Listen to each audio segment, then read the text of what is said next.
Hello, everybody. As we look at planning our pregnancy and birth, it's very, very important for us to really pay close attention and to do our research in regard to providers, to birth locations, and to their data in regard to cesarean section, in regard to their baby friendly status.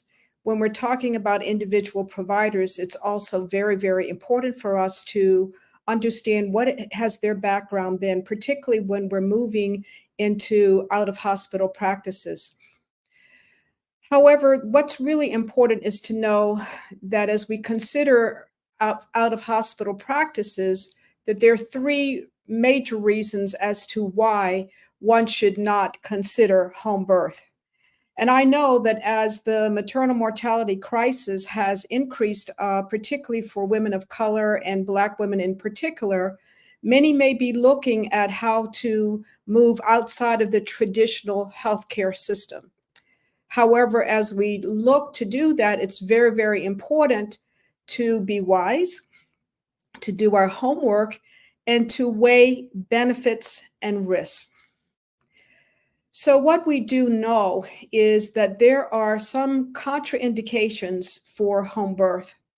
And these contraindications are what's noted by the Committee on Obstetric Practices of the American College of Obstetrics and Gynecology. And I'd like to review those with you so that you understand what they are. We've talked about doing your family history, doing your own personal history, looking at what your health risks are. But that is for you to know where you are prior to pregnancy. But as the pregnancy goes on, there are other risks that can develop. And one of those risks is, what if your baby is breech and doesn't turn? What if your baby is in an abnormal position where the baby is kind of what's called a transverse lie, where the baby is actually lying across your stomach? What if you have twins or triplets? And what if you've had a cesarean section? So, as per the opinion of the Committee on Obstetric Practices, these are the reasons that they think you should not have home birth for these following categories. One is if you have a breech position for the baby or abnormal position. It's called fetal malpresentation. That is when the head is not what's presenting. The head is not down. That is one major reason for not having a home birth. One can run into a lot of trouble with breech birth. And I will say, we're not trained on breech birth like we had been trained in the past. Because cesarean section is often recommended for breech position, then one does not have the skills for doing breech births. Myself personally, I have assisted one time only for breech. I would not trust myself to do a breech outside of a hospital situation.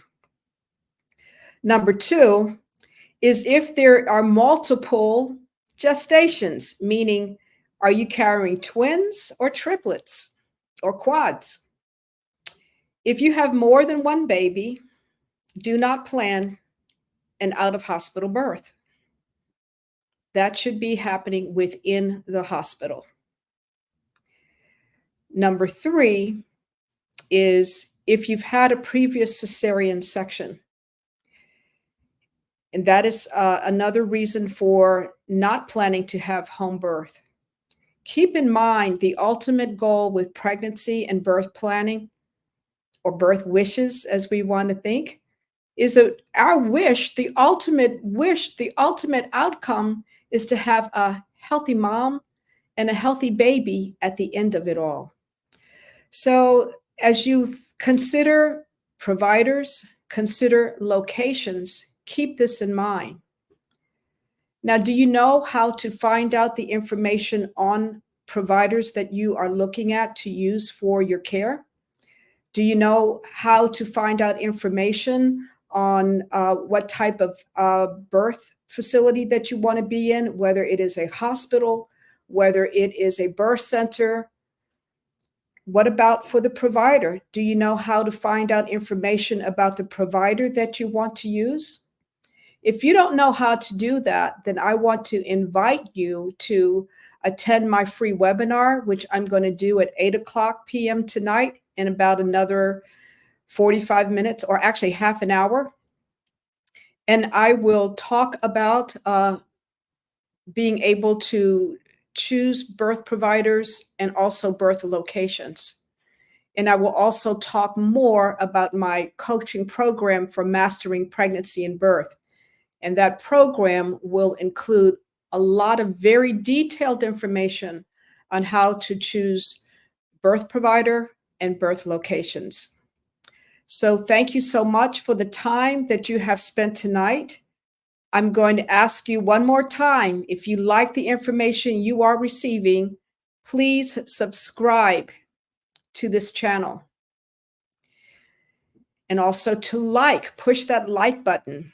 Please also inform others, tell others, and share information about the channel.